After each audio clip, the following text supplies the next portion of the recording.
Chhattisgarh one विभाग ओडिशा आसी लक्षाधिक टंकार सागवान काठ जबत। ओडिशार वन विभाग पोषपुत्र काठ माफिया।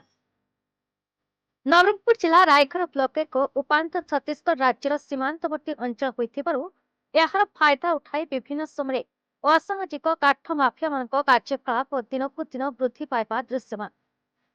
छत्तीसगढ़ राज्य में चोरी करी ओडिशा लुचुछंती आ ओडिशा रे चोरी करी छत्तीसगढ़ रे लुचुछंती किंतु छत्तीसगढ़ वन विभाग प्रशासन पाखरे तथ्य रहुछि।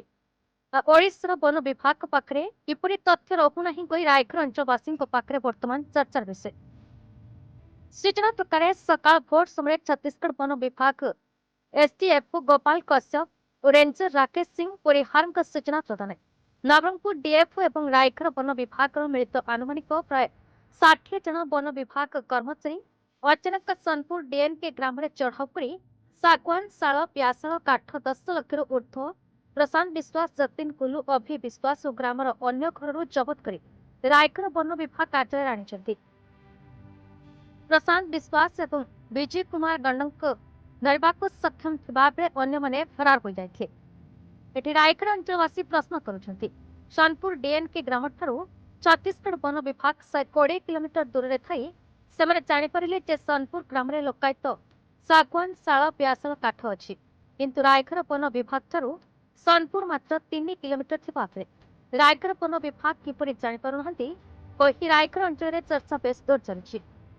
रायगढ़ वन विभाग कर्मचारी माने मासिकिया केते टंका हाथ कुंजा लांच नै एपरि काठ माफिया वैश्यपुत्र कर निजर कर रखिंट या सोनपुर डीएनके ग्राम द्वितीय थर काठ माफिया घरे रेड कला छत्तीसगढ़ वन विभाग।